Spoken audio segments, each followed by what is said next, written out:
আসসালামু আলাইকুম এভরিওয়ান। এই রোজার মাসে কমন একটি খাবার হচ্ছে ছোলা বোনা। তাই আজকে আপনাদেরকে আমি একটা স্পেশাল ছোলা বোনা করে দেখাবো।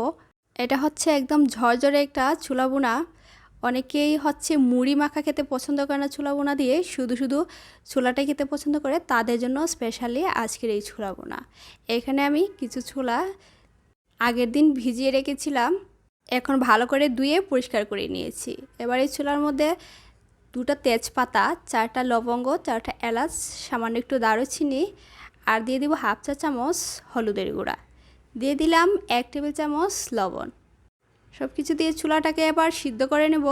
তো আমি একটা প্রেসার কুকার বসিয়ে দিলাম। প্রেসার কুকারে প্রায় 1.5 কাপ পরিমাণ পানি নিয়েছি। বেশি করে পানি দিব না, এমন পরিমাণে দিব যাতে সিদ্ধ হয়ে যায়, হালকা একটু পানি থাকে, কারণ বেশি পানি দিলে কিন্তু প্রেসার কুকারের উপরে বেরিয়ে আসবে। প্রথমেই চুলার হিটটা বাড়িয়ে দিব আর একটা শীষ দেওয়ার পরে চুলার আঁচটা একটু মিডিয়াম করে নিয়েছি।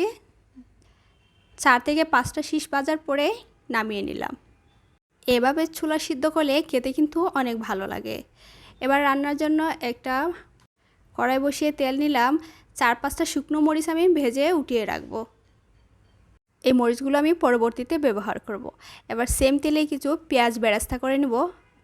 এখানে মিডিয়াম সাইজের 3টা পেঁয়াজ নিয়েছি। এবার পেঁয়াজগুলো ভেজে নিব, একদম মুচমুচে হয়ে গেলে উঠিয়ে রাখবো। পেঁয়াজ বেরেস্তা হয়ে গেছে, এবার একটা বাটিতে উঠিয়ে রাখবো। আপনারা হয়তো খেয়াল করেছেন আমি চুলা সিদ্ধ করার সময় কিন্তু আলু দেইনি। এবার হচ্ছে আমি আলুটা নিব। এখানে 2টো আলু আমি ছোটো ছোটো কিউব কিউব করে কেটে নিয়েছি। এবার আলুটাকে তেলের মধ্যে ভেজে নিব। সামান্য কিছু লবণ দিয়েছি যাতে আলুর ভিতরে লবণটা ঢুকে যায়। মিডিয়াম আঁচে আলুটা ভাজতে থাকবো যাতে ভিতর থেকে সিদ্ধ হয়ে আসে আর বাহিরটাও পুড়ে না যায়। একদম মুচমুচে হয়ে গেছে, এবার আলুটা উঠিয়ে রাখবো। ছোলা বোনার মধ্যে এই ভাজা আলুটা খেতে কিন্তু দারুণ লাগে। আলুগুলো উঠিয়ে নিলাম। এবার ছোলাটা ভুনা করার পালা। ছোলা ভুনা করার জন্য সেম তেলেই আমি কিছু পেঁয়াজ কুচি দিয়েছি। পেঁয়াজটা কড়া করে ভাজবো না, সামান্য একটু নরম হয়ে আসলেই হাফ চা চামচ রসুন পেস্ট দিয়েছি। এবার দিয়ে দিব হাফ চা চামচ আদা বাটা। আদা রসুনটা কিছু সময় তেলের মধ্যে ভাজবো যাতে এর কাঁচা গন্ধটা দূর হয়ে যায়। এবার কিছু গুঁড়ো মশলা অ্যাড করব। দিয়েছি হাফ চা চামচ হলুদের গুঁড়ো, 1 চা চামচ ধনে গুঁড়ো আর 1 চা চামচ মরিচের গুঁড়ো। এবার সব মশলাগুলো লো হিটে একটু কষাবো। 2টো টমেটো ছোটো ছোটো করে কেটে নিয়েছি, টমেটোগুলো দিয়ে দিলাম। এবার টমেটোটা লো হিটে কিছু সময় ভেজে নিব। টমেটোগুলো একটু নরম হয়ে আসলে এখানে সিদ্ধ করে রাখা ছোলাটা দিয়ে দিব। আর টমেটোটা নরম হয়ে আসছে, এবার আমি সিদ্ধ করা ছোলাগুলো দিয়ে দিলাম। ছোলা সিদ্ধ করার সময় যে গোটা গরম মশলাগুলো দিয়েছিলাম এগুলো আমি এখন উঠিয়ে নিব, কারণ এর যে ফ্লেভারটা এটা কিন্তু ছোলার মধ্যে অলরেডি ঢুকে গেছে। এই ছোলাটা কিন্তু এখন এমনিতেই খাওয়া যাচ্ছে, কারণ এতে লবণ এবং গরম মশলা দেওয়া ছিল, তাই খেতে ভালোই লাগে। এবার ছোলাগুলো মশলার সাথে ভালো করে মিশিয়ে নিব। ছোলা সিদ্ধ করার পরে এর নিচে সামান্য একটু পানি ছিল, পানিটুকু আমি ফেলে দিইনি, এখানে দিয়ে দিলাম। আর যদি একদমই পানি না থাকে অল্প একটু পানি দিয়ে দিবেন। এবার ঢেকে দিয়ে রান্না করব আরও 10 মিনিট। 5 মিনিট পরে একবার নেড়ে দিব, নেড়ে দিয়ে আবার ঢেকে দিব পুরোপুরি সিদ্ধ হওয়ার জন্য, আর যাতে একদম মাখা মাখা হয়ে যায় ততক্ষণ পর্যন্ত আমি রান্না করব।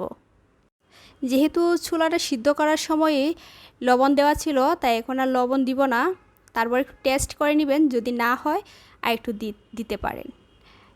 এবার এখানে সামান্য একটু গোলমরিচের গুঁড়ো দিয়েছি আর হাফ চা চামচ ভাজা জিরার গুঁড়া। আবারও ছোলাটাকে ভালো করে নেড়ে দিব। নেড়ে দিয়ে লো হিটে আরও কিছুক্ষণ রান্না করব, যাতে করে জিরার ফ্লেভারটা ভালো করে মিশে যায়। এখানে সবগুলো ছোলা আজকে আমার লাগবে না, তাই আমি অর্ধেকটা উঠিয়ে রাখবো, ডিপ ফ্রিজে রেখে দেব আগামীকালকের জন্য। আর বাকি অর্ধেক ছোলাতে এবার ভেজে রাখা যে আলুগুলো ছিল সেগুলো দিয়ে দিলাম, আবার একটু মিশিয়ে নিব। আলুগুলো যেহেতু আগে থেকেই ভাজা ছিল, তো বেশি আর রান্না করতে হবে না, জাস্ট আমি মিশিয়ে নিলাম।